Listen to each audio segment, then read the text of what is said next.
All right, let's face it. The world is a little crazy right now. You might be looking to maybe buy some land and start growing your own food for you and your family, or you might be thinking about starting your own business and farming and providing food for the nation.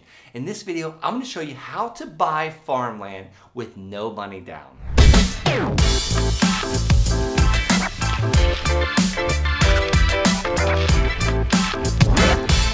Okay, so if you're watching this video, I'm just gonna assume you don't have a lot of money to put down on land, or maybe some spare money, or maybe, you make a lot of money, but you don't have some extra discretionary money to put down on the land, and you're kind of looking to buy some farmland with like no money out of your pocket. Like not necessarily no money down, but maybe no money out of your pocket. I'm gonna give you multiple steps to do that. And we're just gonna assume like you have very little money and very little time all at the same time, because that's really how I started in the land business.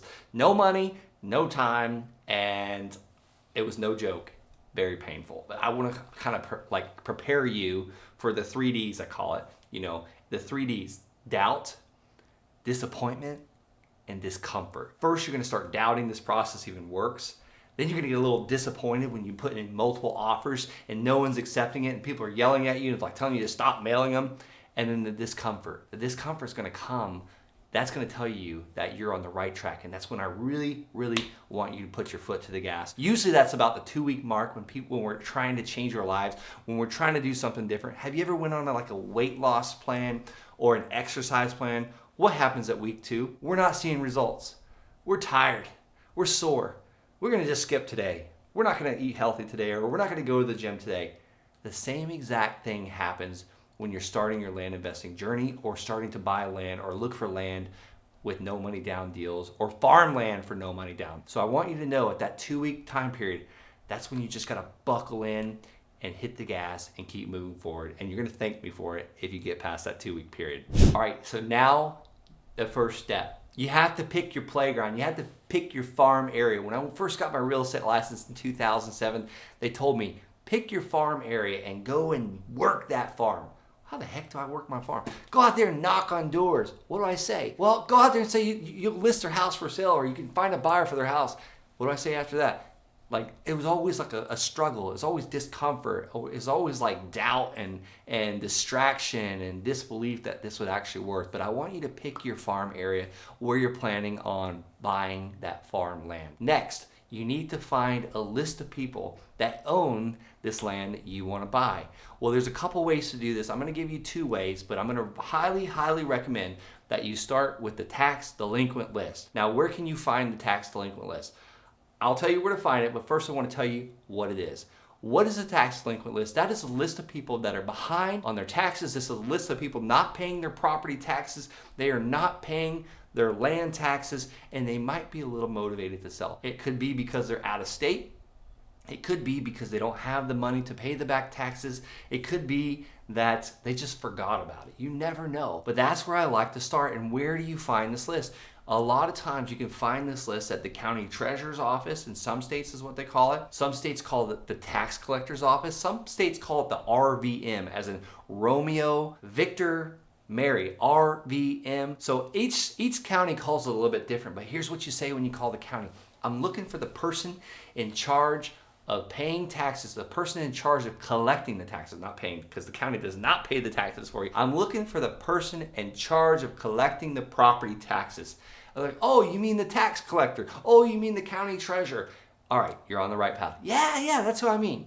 Great. And when you get that person on the line, I want you to say, hey, I'm looking for a list of people that are behind on their taxes for their property taxes. I'm mostly interested in vacant raw land or farmland. And they might say, well, we actually distinguish it between land, agricultural land, residential land. And some collectors say, some tax collectors say, some treasurers say, good luck, it's a whole list and you just gotta figure out what's what. A lot of times it's gonna be the latter. You gotta kind of figure out what's what. And there's a way to do that. There's a way by going and looking at every single one individually and figuring out what is the percentage of improvement as far as percentage of improvement, or the dollar cost of improvement. If it's at 0, that's telling you it's vacant raw land. And there's another way to see if it's agricultural land or residential land or commercial land or industrial. It's gonna take a little bit of sifting and a little bit of research to figure this out. Let me tell you, This is a little bit it's uncomfortable. That's where the discomfort part that I talked about. You've got to be willing to put in the work because you're looking for land that's one, that's off market, and two, these people are behind on their taxes, so they might be a little bit of motivation to talk to you. So it's going to take a lot of work, and eventually you might want to hire like a virtual assistant to help you with that, or a high school student looking to make some extra money to individually put every one of these in. And you're going to want the name and the property address and the mailing address, because we're getting ready to mail these people a letter or a postcard saying, hey, my name is Brent Bowers. I'd like to buy your land on 123 Main Street. If you're interested at all in a fair cash offer, a no hassle price, call me or text me. God bless you, and the phone will ring. You might be thinking, Brent, you said that way too fast. Can you say it again? Or rewind this video, get that? Or I'm gonna give you the easy button right now. But before I do, I'm gonna ask you for something, and that is to smash that red subscribe button. I'm on a mission. I'm trying to get more subscribers, but smash that red subscribe button. And as promised, thanks for doing that. I'm gonna give you the postcard that I've used to purchase, hundreds and hundreds of properties with, and that is by going to thelandsharks.com/postcard. Again, that's thelandsharks.com/postcard. It's probably on the screen for you. I hope that helps. That is the postcard that I use to buy these parcels of land. So let's keep going. You got the list of people. Now you're gonna send this postcard. I want you to send 20 of these postcards every single day. I want you to put just a regular old stamp on it and have them sent out to this land list. All right, so I haven't forgot about what we're talking about here. We are looking for farmland to buy with no money down. So the next thing is your phone's gonna start ringing from people looking to sell land. Hopefully that's what happens. Now you're gonna have to start having conversations, start setting up meetings with people, start figuring out what land they have available, and then just see what they would consider selling the land for. And you also wanna ask them, hey, what are you gonna do with this money when you do get it? Have you ever thought of taking payments? That way you can collect interest and make a return on investment. Like, what are you gonna do with the money? Are you gonna put it into a checking account and earn 0%? What if I could pay you, 3, 4, maybe 8% interest on your money and it's secured by the land? They might ask, what do you mean by that? Well, that's where they are offering seller financing to you to buy that land. Or hey, maybe here's another example. I've got a couple banks that I'll give you the information for that you can go and get a land loan. And I'm gonna give you a link right now. It's gonna be on the screen. But this link is to a USDA loan.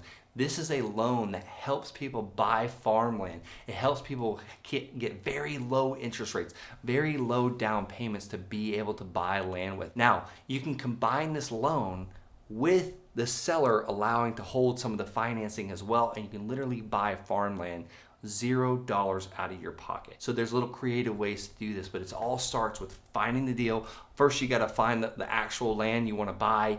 Start with the playground, start with the area, start finding the list of people that are not paying their taxes, and then start mailing that list and figure out a way to buy it. I did also tell you that I was going to tell you a second way to find this list of landowners. All right, so that list you can find landowners, and this is going to be a much easier list, but it's a larger list, and they might not be as motivated because they might not be behind on their taxes or out of state or anything like that. But that is by going to thelandsharkslist.com. The link is on the screen. It's also below in the description, but this is going to give you a 7-day free trial to use this program called PropStream to download a land list for you. And then finally, you got a seller that wants to sell you a piece of land.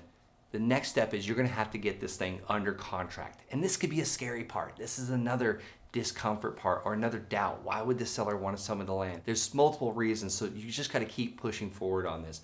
And I'm going to give you the exact purchase agreement that I've used to purchase tons of land. I definitely want you to run this by a real estate attorney if you're going to use this purchase agreement, but it's super simple. It's a 2-page contract, and that is it can be yours right now for going to thelandsharks.com/contract. Maybe you don't want to use this contract, the purchase agreement that I use, then you can Google your state approved land contract, state approved land contract. Now, this might be multiple more pages. Sometimes I've seen up to 18 pages for some of these state approved contracts. You can use that as well. Sometimes that confuses sellers.